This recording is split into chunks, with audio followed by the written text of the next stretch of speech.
Welcome back, guys. If you are just joining us, this is INX Prime Live. Remember, we are on your screens every single Monday to Friday between the hours of 6 p.m. and 8 p.m.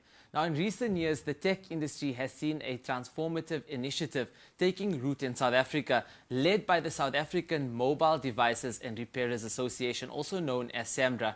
Now, this registered non-profit organization is not only making sweeping changes to the mobile device repair industry, it is also empowering individuals from disadvantaged backgrounds through its training programs. Now, since its inception 3 years ago, SAMDDRA has trained over 440 individuals and aims to train more than about 1,200 candidates this year alone. Now, SAMDDRA provides its graduates with essential skills, business development knowledge, and opportunities for funding as well as support to ensure that they're well prepared to start their own businesses. Now, we are going to actually be chatting to the chairperson and founder, Loyiso Tyira. And he is actually in studio with us right now. Loyiso, thank you so much for joining us right now. Thank you very much. Thank you very much. It's a pleasure having you. I want to get straight into this conversation. I think the work that you guys do in your NPO is incredible, and a lot of people are very inspired by this interview and look up to the work that you guys do. I just wanted to find out, in terms of SAMDDRA, how did you first organize it? How did the idea come about? Please share with us the background behind it. Yeah, I think SAMDDRA itself comes from the ICT SMME Chamber, which I also lead. As members, or at least leaders of the chamber then, we grappled with the lack of coordination of government programs, the lack of impact. As you may know, there's been quite a lot of training, quite a lot of government programs which are meant to deal with job creation, but none of them seemed to have the necessary impact on jobs creation, on skills that can be used, and even on businesses. And also, for an example, what typically seemed to happen, also that was becoming a trend, is that certain industries or certain jobs were even taken over by foreign nationals. And as you would know, in the spaza shop industry, it's completely taken over. And as we were looking at that, we thought what we've noticed is these interventions tend to focus on that specific intervention instead of looking at the entire value chain. Luckily, I've studied systems thinking, where if you look at something as a system, you would understand that if pulling a lever on this side, what does it do to the entire system? If I may go back to the example of the spaza shops, South Africans were taken out of the industry because a group of foreign nationals looked at spaza shop not just as spaza shops. They were able to look at the distribution, they were able to look at the funding, they were able to look at how they do warehousing, which is the value chain of part of the value chain of that industry.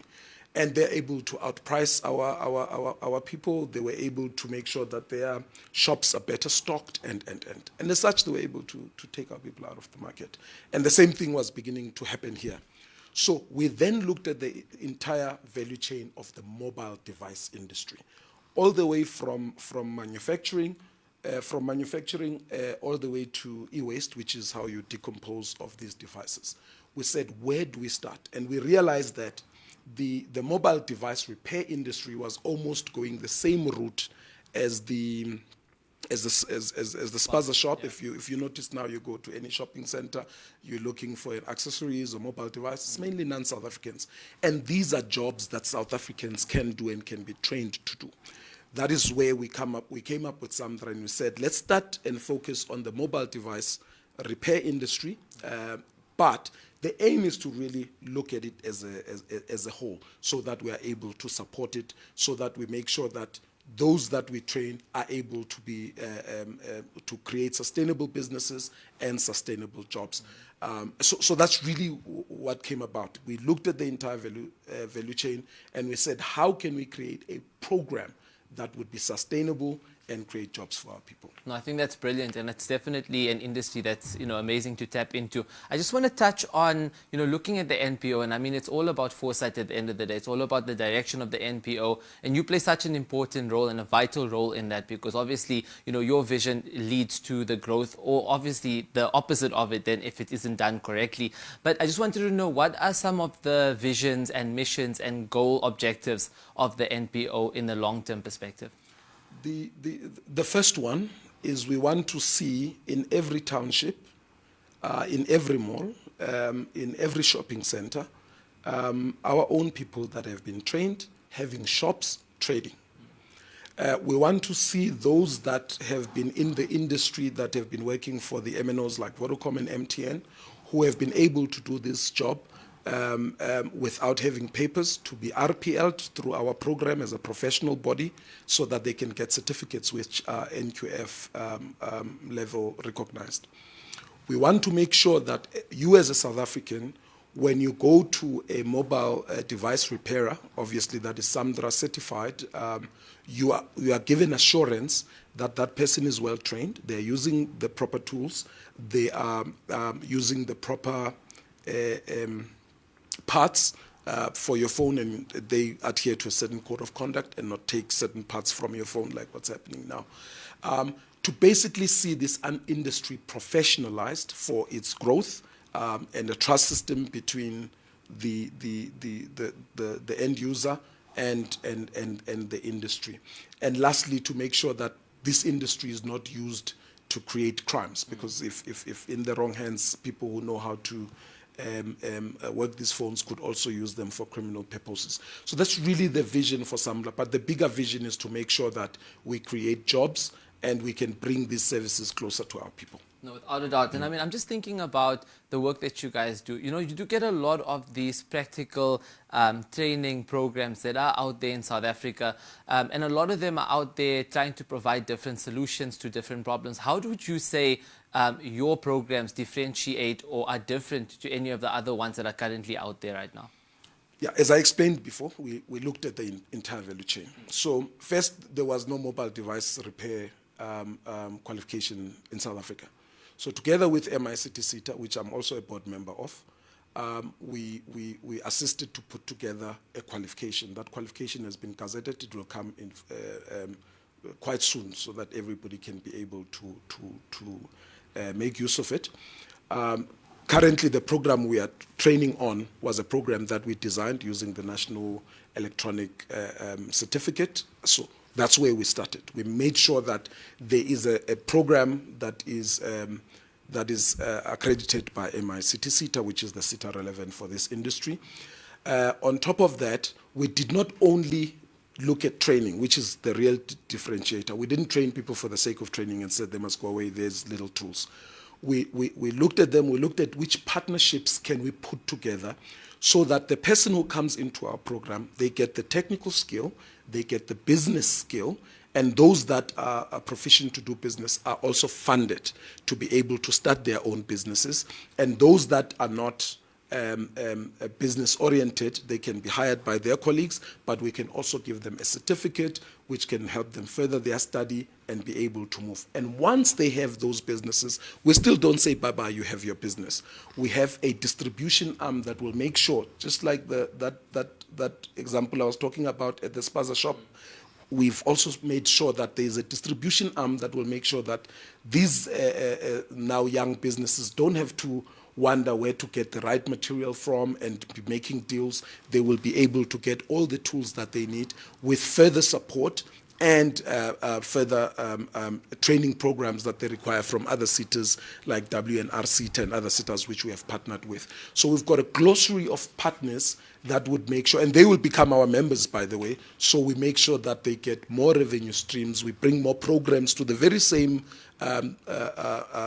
businesses. For instance, if you are already there in a township with a container and you're fixing phones, we would probably want to train you to be able to fix set-top boxes and DSTV devices. You're already there anyway. You understand electronics. So those are the aim. The other pipeline programs that would come. You would also make a good collector for e-waste. So those are some of the things that we're looking at, so to make sure that these businesses actually thrive and sustainable. Hence, we said there's other things that we are looking at in the value chain. You become part of the family, and we take you from the beginning and stick with you as long as you are part of this business. And that's really what differentiates us from the rest of these other programs. Okay, yeah. So I mean, you guys are practically creating an ecosystem, which is a beautiful platform for a lot of, these entrepreneurs and these young business people as well. Just looking at creating that ecosystem, I'm sure then, because you have something that's sustainable, there's probably a lot of success stories that have come out of your training programs as well. Maybe perhaps you can share with us one or two of the ones that are most impactful for you in your own personal capacity. Yes, so in the first cohort that we trained, which was mainly around the townships in Pretoria, a few of these young learners have a shop in Acacia. They've been trading there, doing very well. In fact, we've sent some of the phones that they're fixed. And they did it very quickly. They moved out without much assistance. Currently, we also have another program from the WNR where we are building 50 containers. So those that we have trained will be getting containers, 50 of them across the country, mainly in Gauteng, because that's where most of the already trained cohorts are. But we will try and spread it across the country. So they'll be getting fully equipped containers with initial stock, with the tools, so that they can run their businesses. And through our partnership with CIFA and SAMDDRA, they will continue having business support. So already we're getting to that point where we will now start seeing these containers on the ground trading. No, I really like that. And I mean, I'm just looking at the work that you guys have done so far, and I know I've mentioned it actually in the intro, is that you guys have already trained about 440 individuals, and you're looking at training about 1,200 alone in a single year. Let's just talk about the whole, concept about the domino effect or the ripple effect in that sense. Is that one of the goals that you guys have in mind, where if, for example, you are training 1,200 people, there's going to be obviously a ripple effect in terms of more employment that comes from it, more income that comes into the economy, that kind of a thing? Yes, yes. One thing, if we go back to the issue about the foreign nationals, this is about a 15 billion rand industry. And if a 15 billion rand industry is mainly dominated by foreign nationals who don't spend money in this country, if you notice where there's a spaza shops, these people don't spend money in the country. Yeah. That money gets remitted out of the country. Yeah. So you get a lot of financial outflows as a result of money that is not spent in the country. So if you can get these simple things that our own people can do, that on its own will retain quite a lot of money into the country. And as you're putting it, that money has a ripple effect. Secondly, obviously, there's a job part. You don't have quite a lot of young people that are sitting on the streets if you can start doing these things. And there's other businesses which we've not yet revealed that can come out of this in terms of supporting these shops. But also, this is a base skill that is usually needed for manufacturing, which is another area that we want to go to. So there's quite a lot of ripple effects in the value chain. So this is one part in the value chain, but whether you're looking at it very vertically or horizontally in that value chain, there's quite a lot of things that then come from this. We want to train about 25,000 in the country, because when we did our calculation, in terms of the townships that we have, Soweto alone can take more than 100 of these containers. In fact, most of these big townships can take more than 100 of these containers.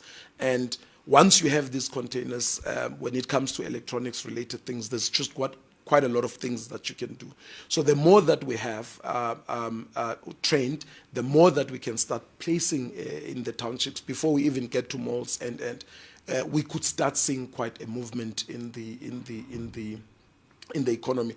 And also, what we want to demonstrate is this issue of looking at things as a system. In the case of what we're talking about as a value chain, because if you don't look at the entire system, you have interventions that fail to have impact, that fail to scale to a level where they can make a difference in the country. Hence, I think we find ourselves where we are. So 1,200 is great, but the number that we're looking to do, and we're looking at quite a lot of partnerships, we want to have over 25,000, because then we can start running a different campaign of saying South Africans use South African trained, SAMDDRA accredited repairers for the other reasons I've mentioned earlier, and then you can start seeing the impact of what we are doing. So we're getting there, but the task is big, is quite big. No, I mean, your project sounds incredible, and I'm sure you definitely will achieve all of that as well. So thank you so much for joining us tonight on INX Prime Live.